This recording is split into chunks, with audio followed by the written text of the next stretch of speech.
Recently আমরা একটা paranormal ইনভেস্টিগেশনে গেছিলাম নদীয়ার সাইডে, আমি জায়গাটার নাম বলছি না। তো সেখানে গিয়ে একটা খুব ভালো, মানে ভালো বলা উচিত না, একটা এক্সপিরিয়েন্স হলো।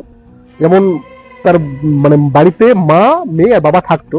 তো সেই বাড়ির মেয়ে, একমাত্র মেয়ে, উনারই একমাত্র মেয়ে, যে মেয়েটা তার বয়ফ্রেন্ড বা ফিয়ন্সের বাইকের পিছন থেকে পড়ে হঠাৎ করে সে মারা যায়।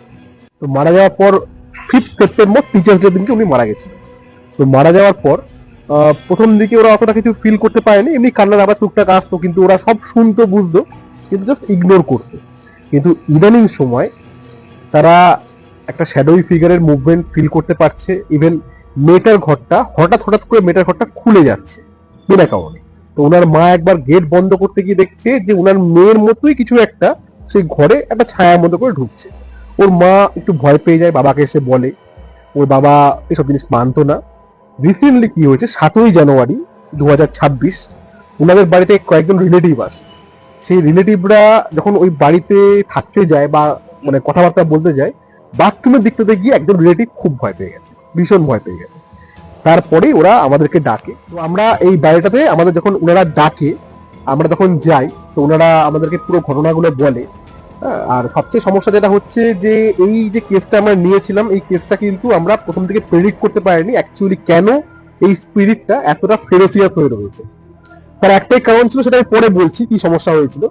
ওই ঘরটাতে আমি ঢুকি, মেয়েটার ঘরটাতে ঢুকি, আমি বলি ওনাদেরকে যে আপনারা না বাইরে থেকে কিন্তু গেট বন্ধ করে দেবেন। আমি যতবার কেটুমিটারে প্রশ্ন অ্যান্সারের মাধ্যমে কমিউনিকেশন করার চেষ্টা করছিলাম, ততবারই সব কটা অ্যান্সারই রেড লাইট ছিল। মানে সে বিন্দু মাত্র ইন্টারেস্টেড ছিল না আমার সঙ্গে কথা বলার জন্য। আমি সেটা বুঝতে পারছিলাম যে সে চাইছে না কথা বলতে। তো আমি কমিউনিকেশন বন্ধ করে বাইরে যাই। বাইরে যাওয়ার পর তার মা আমাকে জিজ্ঞেস করে যে আমার মেয়ে কি সত্যি এই বাড়িতে রয়েছে। আমি বলি 100% আপনার মেয়ে এই বাড়িতে রয়েছে। তো আরো কিছু প্রশ্ন করাতে আমি একটা জিনিস জানতে পারি যেটা আমার কাছে খুব অদ্ভুত লাগলো। সেটা হচ্ছে যে 26শে ফেব্রুয়ারি, আমি কি খুব ভুল না করি, 26শে ফেব্রুয়ারি মানে এই বছরেরই 26শে ফেব্রুয়ারি মেয়েটার কিন্তু বিয়ে ঠিক হয়ে গেছিল সেই বয়ফ্রেন্ডের সাথে, যার সঙ্গে সে বাইক থেকে পড়ে মারা যায়। আর 26শে ফেব্রুয়ারি তার বয়ফ্রেন্ডের বিয়ে হচ্ছে অন্য কারোর সাথে।